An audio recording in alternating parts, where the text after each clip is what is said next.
Bom dia, alunos do quinto ano. Devido ao feriado de Corpus Christi, hoje eu irei apenas explicar os conteúdos. Na próxima aula, eu irei enviar as atividades referentes a este vídeo, certo? Então, vamos lá.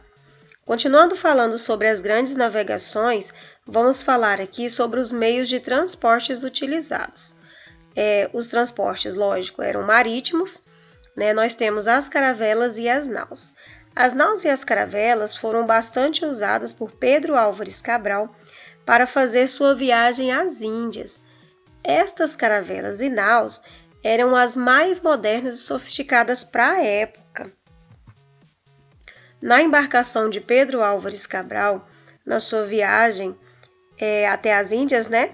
Que no meio do caminho, neste trajeto, chegaram às terras que hoje formam o Brasil, embarcaram aproximadamente 1.500 homens e 13 embarcações, tá? Olha só, como eram as caravelas. As caravelas eram pequenas, né, entre aspas, porque elas pesavam em torno de 70 toneladas e dentro destas caravelas podiam ser embarcados de 40 a 50 homens. Então, pequenas em relação às naus, né? Porque nós vamos falar sobre as naus agora, né? Aqui tem uma imagem, né, das caravelas. E as naus, elas eram maiores, também movidas a vela, porém quadrada, pesavam em torno de 300 toneladas e eram mais lentas, lógico, devido ao peso, né? Olha aí, uma imagem de uma nau. Enorme, né? Olha só. Nos anos de 1530, Martim Afonso de Souza, ele chegou às terras descobertas, né? Nas terras que hoje é o Brasil, e começou assim a construir as primeiras vilas, os primeiros povoados, com o incentivo do rei de Portugal, né? E começaram ali a formar os primeiros povoados, as primeiras famílias portuguesas. Olha só, os novos moradores recebiam um lote de terra, só que eles tinham uma obrigação: plantar a cana-de-açúcar, né? Cultivar a cana-de-açúcar. Porque depois do pau-brasil, assim como eu já falei nas outras aulas, a cana-de-açúcar, ela se tornou muito valiosa, né? Muito comercializada na Europa. Era considerada o ouro branco, porque valia muito. Então, assim, o investimento neste cultivo era muito interessante para os portugueses, né? E assim que o rei incentivou, então, o cultivo da cana-de-açúcar, para produzir o açúcar, também foram criados os engenhos. Professor, o que eram os engenhos? Os engenhos eram lugares onde eles produziam o açúcar, né? Onde tinha todas as etapas de produção de açúcar. Quem trabalhava na produção do açúcar era, a princípio, os indígenas e logo em seguida, principalmente o predomínio dos negros, dos escravos trazidos da África. Esta imagem aqui é a imagem de Franz Post, representando um engenho. Estas casas maiores ali, era a casa do senhor de engenho.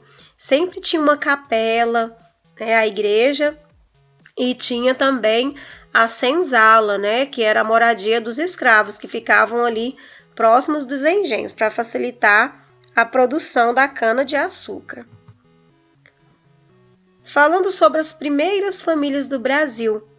Quando os portugueses chegaram aqui, né, os homens, né, eles não trouxeram mulheres para constituir família.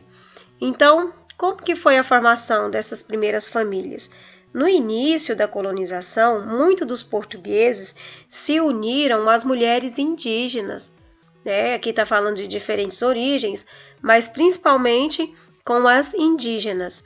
Até alguns portugueses deixaram um pouco a sua cultura de lado e começaram a praticar a cultura dos índios, né? A vivenciar, a viver naquele lugar, a vivenciar a cultura do povo indígena. E algumas foram ao contrário, né? Já foram as mulheres que se adequaram à cultura dos portugueses. Também foram formadas famílias tradicionais.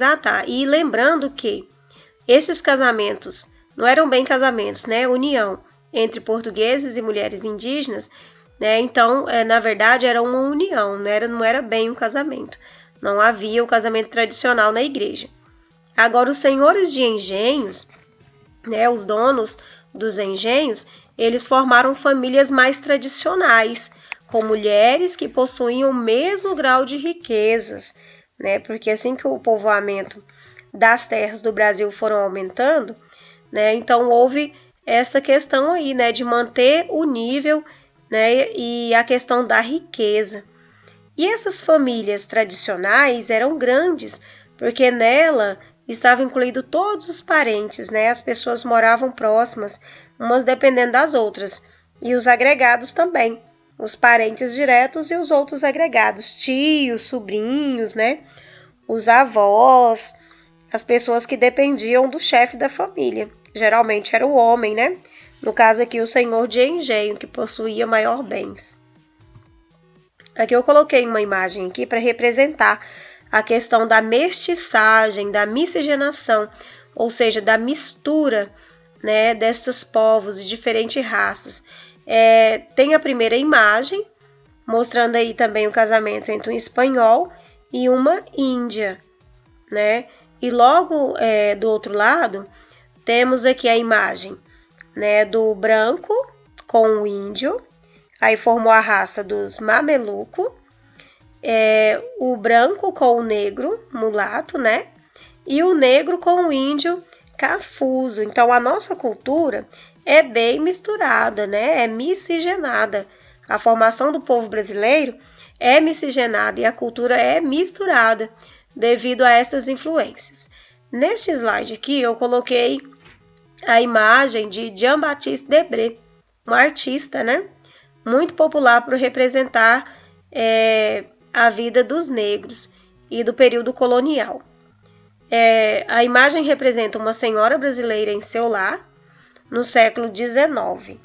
As mulheres ficavam mais em casa, né, cuidando dos filhos ali também, administrando o lar, tendo os afazeres domésticos.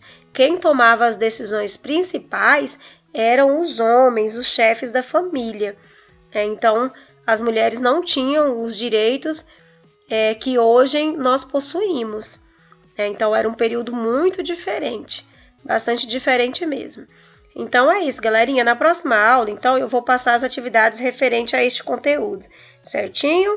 Então, tchau, fiquem com Deus, até nossa próxima aula.